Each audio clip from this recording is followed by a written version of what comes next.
Evangelho de Marcos, capítulo 9, versículo 14, diz: quando chegaram onde estavam os outros discípulos, viram uma grande multidão ao redor deles e os mestres da lei discutindo com eles.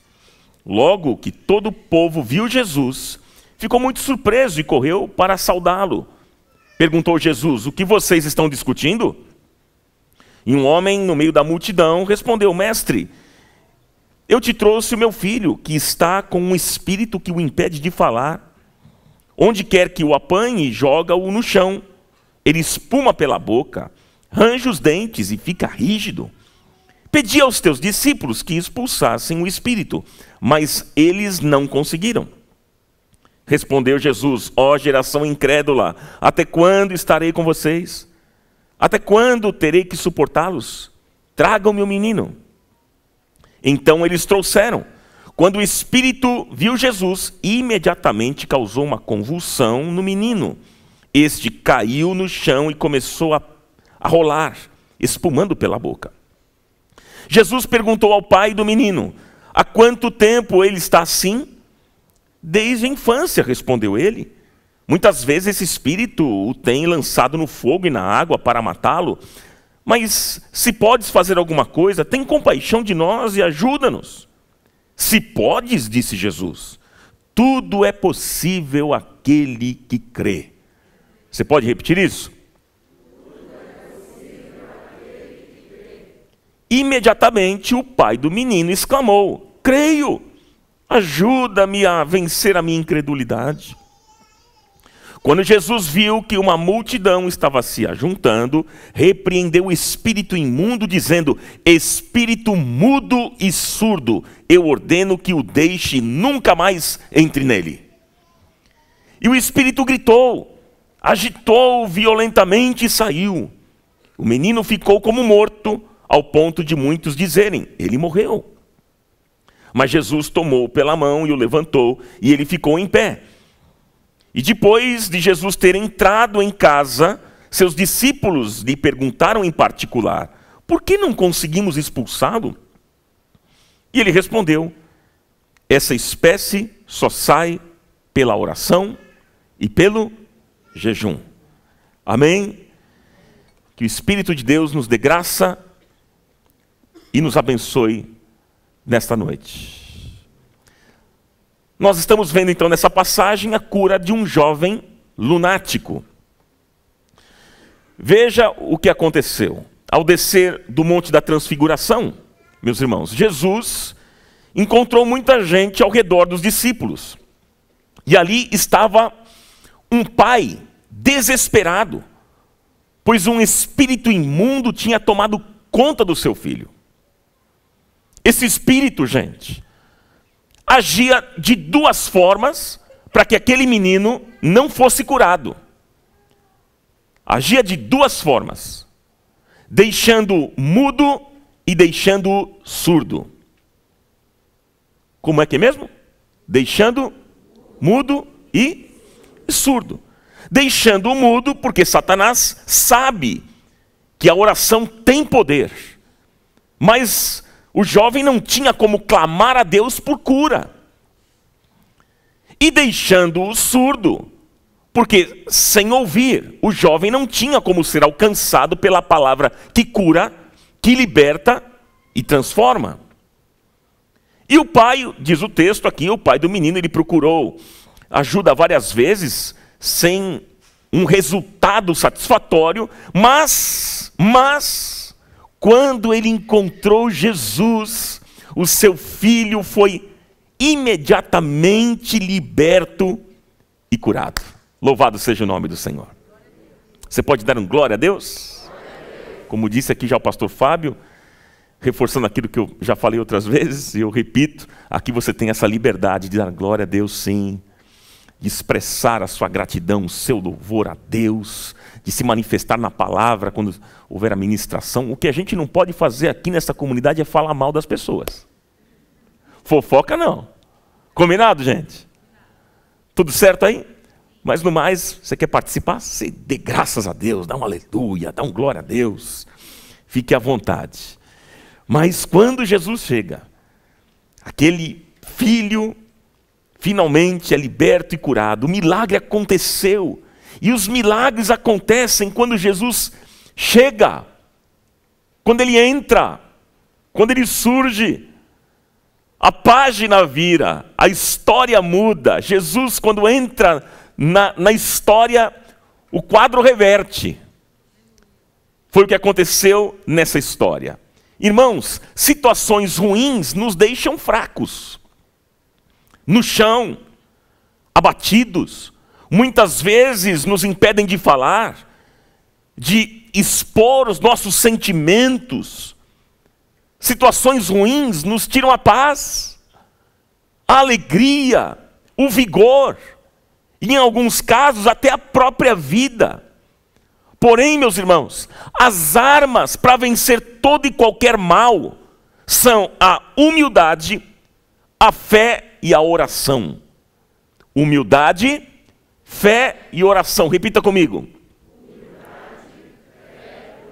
Humildade, fé e oração. Humildade de buscar a ajuda de Jesus. Fé em sua palavra e poder. E a oração que clama por socorro. E Deus ouve. Deus ouve. Afinal, como diz o texto, tudo é possível ao que crê. E se você crê nessa noite, você já sabe. Você vai ver a glória de Deus. Você vai ver a glória de Deus. Você crê nisso ou não? Agora, quais são as lições deste encontro aqui? Este encontro com Jesus. Quais são as lições dessa história que nós podemos aprender nessa noite? A primeira lição é que Jesus não despreza as suas lágrimas. Jesus não despreza as suas lágrimas. Jesus não despreza as lágrimas de um coração aflito. Versículo 24 diz que logo o pai do menino, clamando com lágrimas. Ele clamou com o quê, gente? Com lágrimas. E é maravilhoso saber, meus irmãos, que lágrimas sinceras são capazes de tocar o coração de Deus, de mover o coração de Deus. Nossas crises e angústias não passam despercebidas, nem são ignoradas pelo Senhor. Você crê nisso? Deus é bom, meus irmãos. E Ele se importa sim com a nossa dor. O salmista disse lá no Salmo 56, versículo 8: Tu contastes as minhas aflições. Põe as minhas lágrimas no teu odre, elas estão no teu livro. Gente, o salmista tinha consciência de que Deus conhecia as aflições do seu coração. Ele tinha consciência que Deus via cada lágrima que saía dos seus olhos e sabia o que elas significavam. Ele tinha essa consciência. Eu digo que as lágrimas que você tem chorado em meio às suas lutas, você tem enfrentado lutas, problemas nesses dias? Quantos aqui tem enfrentado? Deixa eu ver, levante as mãos, por favor. As lágrimas que você tem chorado em meio às suas lutas, às suas dores, às suas crises, suas aflições, são lágrimas que Deus leva a sério. Ele se importa com você. Jesus não despreza suas lágrimas. Veja, o não desprezar as lágrimas nos fala da natureza de Deus. Ou seja, Ele é sensível, Ele se importa conosco, Ele sente a nossa dor. E mais, a sua empatia é, na verdade, um grande apelo à nossa fé, porque Ele nos ama, Ele nos quer bem e Ele se identifica conosco. Louvado seja o nome dEle. Aleluia por isso. É como um pai. É como um pai que quando vê o seu filho chorando, um choro de dor, de angústia, de arrependimento ou de medo, esse pai sai ao encontro, ele vai ao encontro do filho para abraçá-lo e acolhê-lo. Assim é o nosso Deus, queridos. Essa é a imagem que você precisa ter a respeito de Deus. quando você estiver chorando. Ele quer nos abraçar, Ele quer chorar conosco, Ele se envolve na nossa dor, porque Ele deseja fazer algo novo na nossa vida. Louvado seja o nome dEle. E é o abraço do Senhor que nos consola, que nos levanta. E a sua consolação é mais do que apaziguar a dor do nosso coração, gente. É muito mais do que isso. Mas é uma poderosa intervenção de amor que transforma completamente a nossa vida. E como é bom saber disso. Então, se você está vivendo hoje um tempo difícil, um tempo de dor, de lágrimas na sua vida, hoje é dia que o Senhor quer abraçar você. Ele quer enxugar as suas lágrimas e Ele quer fazer algo novo na sua vida. Louvado seja o nome dEle. Você pode dizer amém a isso? Amém. Pode ser mais forte? Amém. Olha, queridos, ainda hoje pela manhã eu estava conversando com uma pessoa aqui da comunidade. Ela ainda é jovem e perdeu o seu marido. O marido morreu faz uns 4 meses. Morreu por causa da Covid. Tão triste, gente, tão triste a história. E aí eu conversando com ela, no final perguntei, como é que você está? E ela veio ao meu encontro e quando ela se aproximou, chorou. E ela disse assim para mim, pastor, me perdoe por estar chorando. Eu falei, chore. Continue chorando. Ah, como assim? Sim, queridos, é isso mesmo. Sabe por que eu estou dizendo isso? Porque crente tem o costume de dizer o seguinte: crente que é crente não chora. Crente que é crente não chora. Sabe esses ditos populares? Homem que é homem não chora. Homem que é homem não toma mel, come abelha. Vocês já ouviram isso? Sim ou não? Por aí, não, mas está ouvindo agora, primeira vez. Homem que é homem não bebe água, toma solução de bateria. Não é não, Edson? Tem umas coisas assim por aí. Tem gente que pensa que para ser espiritual, precisa jogar o seu lado humano fora. Não, queridos. A Bíblia nos mostra que grandes homens de Deus choraram. Os profetas eram chorões. Pedro chorou o seu pecado. E digo mais, Jesus chorou. Jesus chorou. Então se tiver que chorar, chore, porque Deus não rejeita as suas lágrimas. Ele acolhe. Ele as acolhe, Ele acolhe você. Por isso que Jesus disse, bem-aventurados os que choram, porque serão consolados. Então que tem uma boa notícia para você, meu irmão, minha irmã, nessa noite. Se você tem chorado as suas perdas, porque isso faz parte da vida, as nossas perdas promovem lágrimas. E choramos, o choro faz parte, a perda, do luto. Continue chorando, não há problema algum, sabendo o seguinte, que Jesus disse, bem-aventurados aqueles que choram, porque serão consolados. Você que chora, será consolado. Receba o consolo do Senhor nessa noite, em nome de Jesus.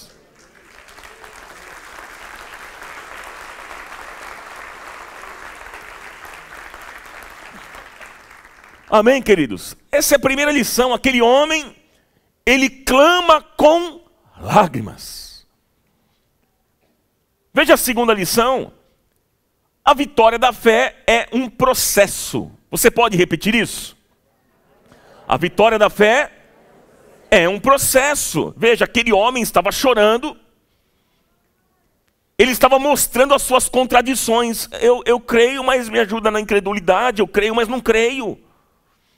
E então Jesus começou a conduzir aqui as etapas da cura, da restauração, da transformação. Gente, a vitória da fé nem sempre se dá completamente de uma vez só.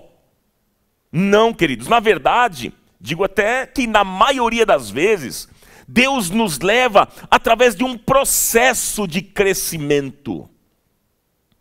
É um processo, foi o que aconteceu aqui nessa história. Porque a Bíblia diz que Jesus viu as lágrimas e as necessidades daquele homem. E a primeira etapa, veja só, a primeira etapa aqui, antes de curar o filho, Jesus queria tratar o coração daquele pai.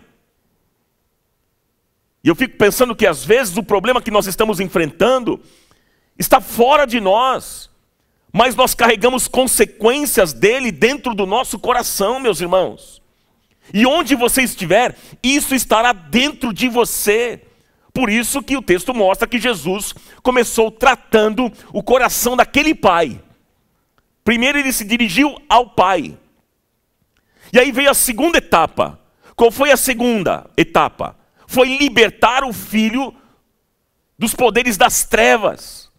E aqui eu quero pensar com vocês, porque esse aspecto é muito importante, porque muitas batalhas que você tem vivido não são naturais. Entenda isso, meu irmão, minha irmã. Você pode usar a psicologia, você pode usar a medicina e toda a ciência e não vai funcionar para determinadas batalhas. Não vai funcionar. Claro, não quero generalizar aqui, mas algumas batalhas que nós vivemos são espirituais. São o quê, irmãos? Sabe que nós temos que ter um conceito muito equilibrado em relação à atuação do diabo. Porque muitos, eu já disse isso em outras oportunidades, eu quero repetir. Muitos veem capeta em tudo. Tudo é o diabo. Outros o ignoram. Então tem gente que vê capeta em tudo. Furou o pneu do carro, é o diabo. Quebrou o copo em casa, é o Satanás. Acabou a tinta da caneta, tá vendo? O diabo. Tudo é o diabo. Por outro lado, tem gente que acha que esse negócio de diabo, isso aí é conversa fiada. Isso é folclore. Isso não é real.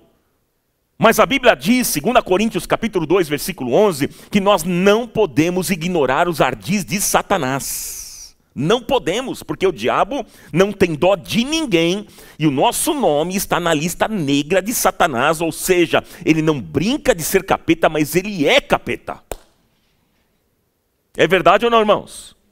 Por isso que o apóstolo Paulo diz lá em Efésios 4, 27, não deis lugar ao diabo. Não deis lugar ao diabo. O diabo, ele tem uma missão. Qual é a missão dele?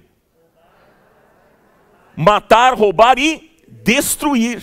Essa é a missão dele. Veja, na Bíblia, Satanás é chamado de Belial, ele é chamado de dragão e maligno.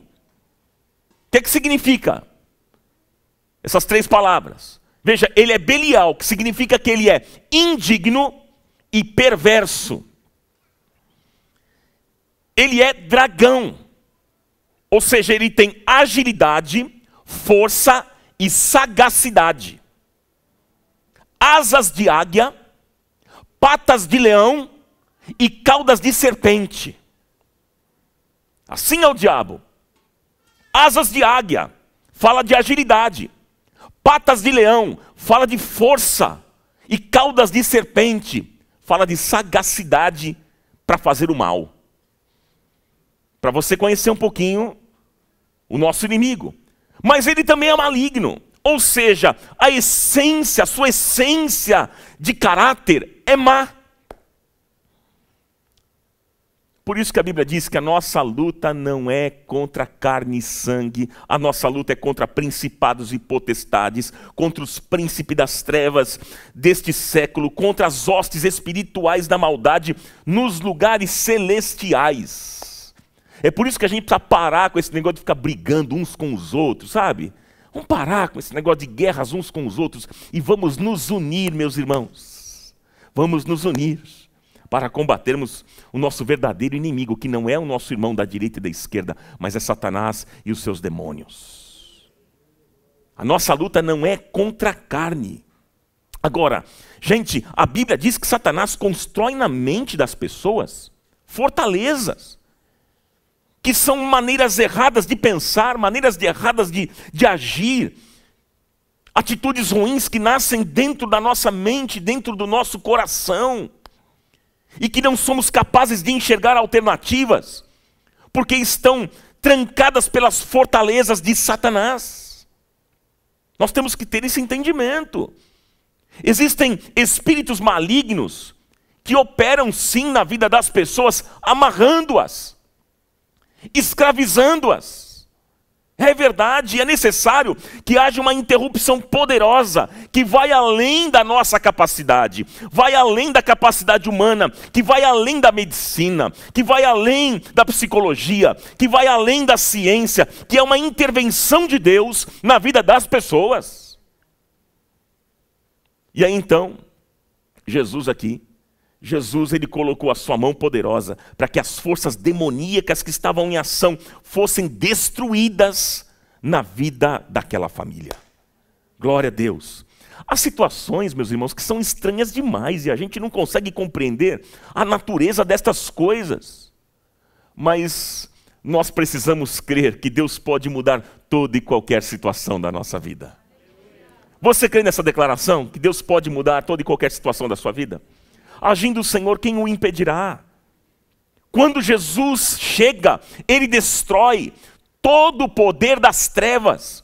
Porque a Bíblia diz, 1 João, capítulo 3, versículo 8, que para isto o Filho de Deus se manifestou para destruir, para desfazer as obras do diabo. Portanto, nessa noite eu declaro que o diabo já está derrotado na sua vida, em nome de Jesus. Já está derrotado. Mas eu pergunto, qual é o tipo de prisão que está amarrando a sua vida?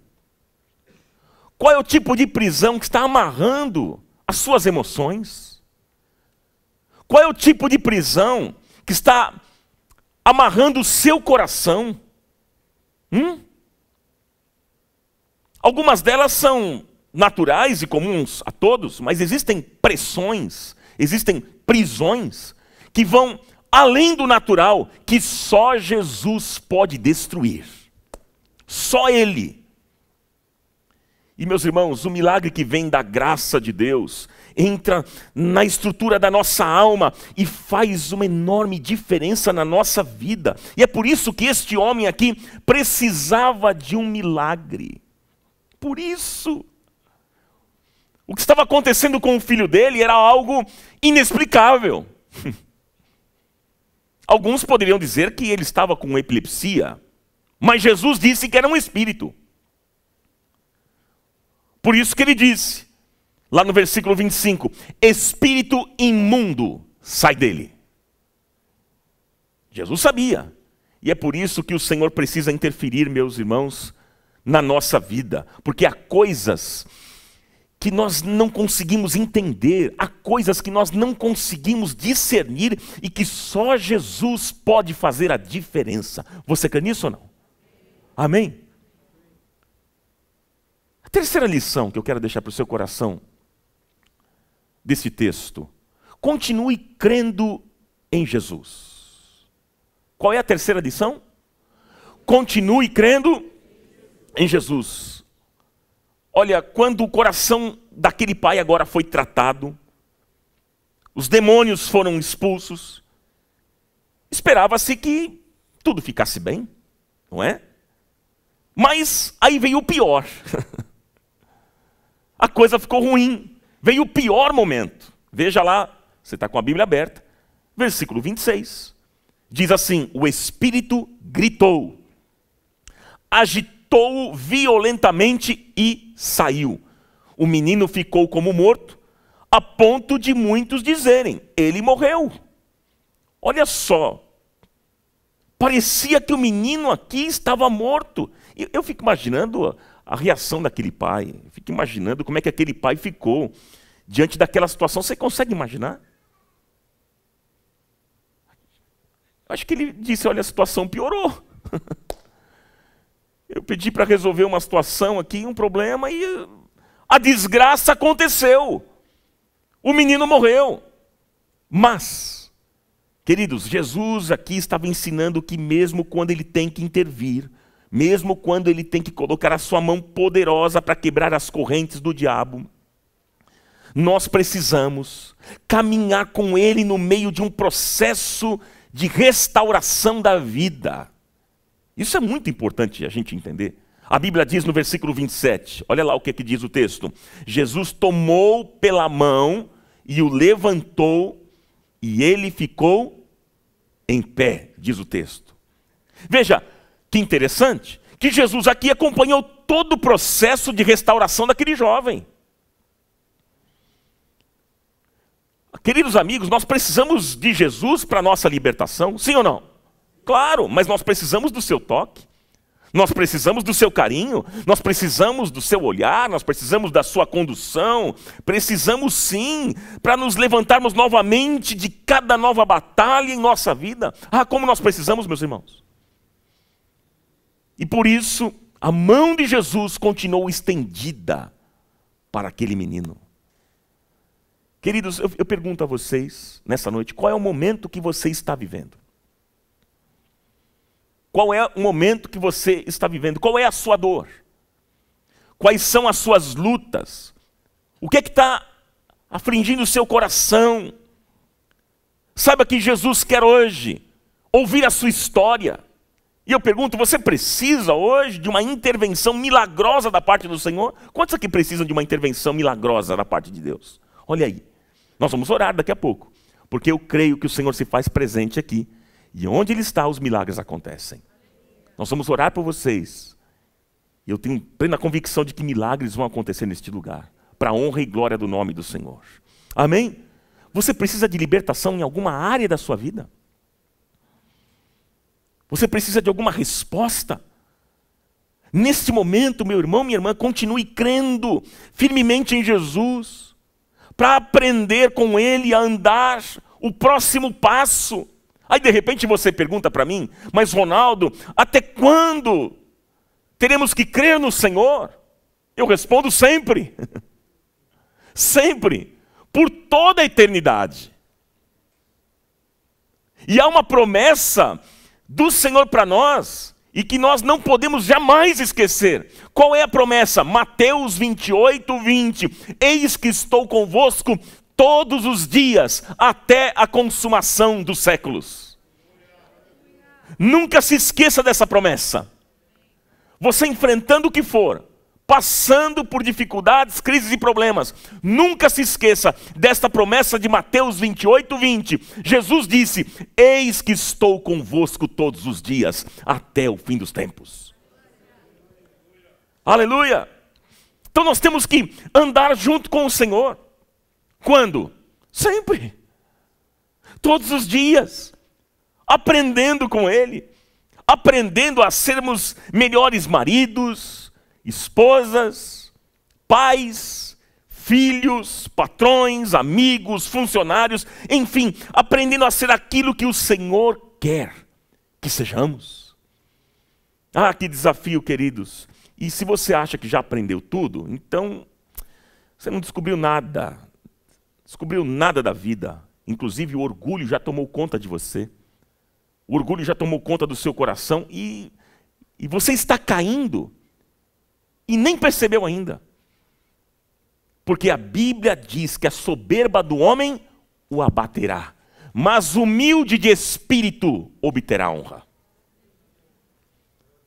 Então, toda vez que nós percebemos que precisamos mais da graça de Deus, nós somos como este menino aqui da história, que parece morto, mas que está sendo levantado. Ah, meus irmãos, aos olhos dos outros, parece que não tem jeito. E esse aí não tem jeito. Esse morreu. Esse aí já era. Mas a gente está vendo a graça de Deus nos transformando a cada dia. Porque aquele que em nós começou esta grande obra, esta boa obra, Ele está aperfeiçoando, Ele vai aperfeiçoar até a volta de Cristo Jesus. Você crê nisso? Então nós somos como esse garoto aqui, como esse menino, que precisa ser levantado, que precisa ser erguido, que as pessoas olham e não sabem o que vai dar, que dizem, olha, já morreu, e até duvidam da nossa fé, mas que a cada dia vamos sendo sustentados pela graça e pelo poder do nosso Deus. Graças a Deus, diga isso. Amém? E há uma quarta lição que eu quero deixar para o seu coração, importante dessa história. Jesus se importa com cada pessoa. Você pode repetir isso? Jesus se importa com cada pessoa. Agora, o que acontece? O pai e o menino saem de cena. Sai de cena. E Jesus agora está trabalhando com os seus discípulos. Agora é a vez dos discípulos. Por quê, gente? Por quê? Porque os discípulos também precisavam aprender. Os discípulos haviam perguntado, versículo 28, Senhor, por que não conseguimos expulsá-lo? Por quê? Irmãos, nós precisamos aprender que Jesus, nós precisamos aprender que Jesus não se importa apenas com o aflito. Precisamos aprender que Jesus não se importa apenas com aquele que não conhece o caminho da salvação, ou com aquele que não tem esperança, mas Jesus se importa com cada um de nós. Ele se importa com cada um dos seus discípulos. Que figura linda isso, gente. Veja, ele usa aquilo que parece ser uma derrota espiritual, como uma motivação para aprendermos algo maior e mais profundo, gente. E todas as pessoas que se aproximam de Jesus não são rejeitadas por Ele. Se você se aproximar hoje do Senhor, você jamais será rejeitado por Ele. Por quê?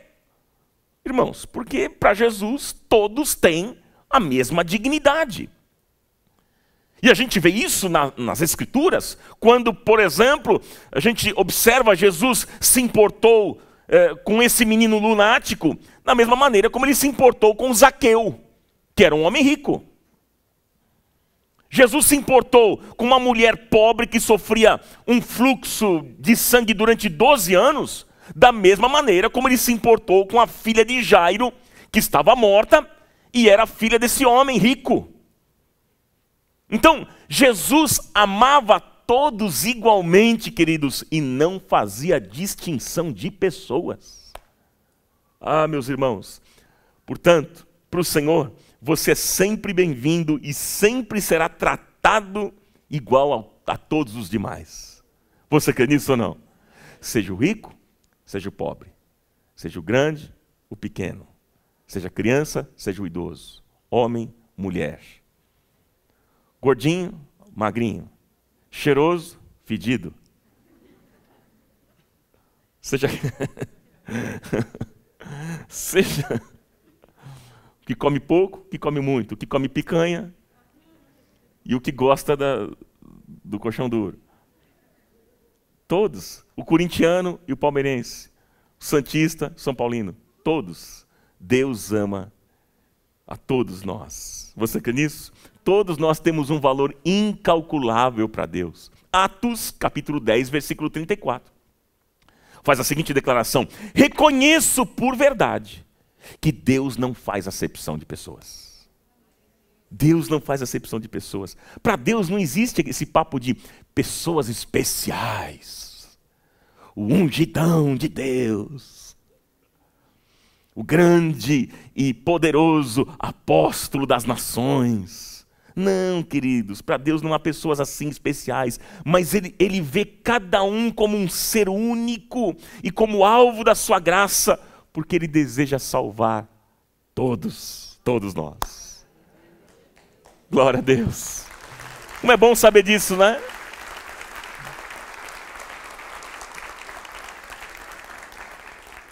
Eu quero concluir com vocês essa mensagem, perguntando, você precisa hoje de uma intervenção de Deus em alguma área da sua vida?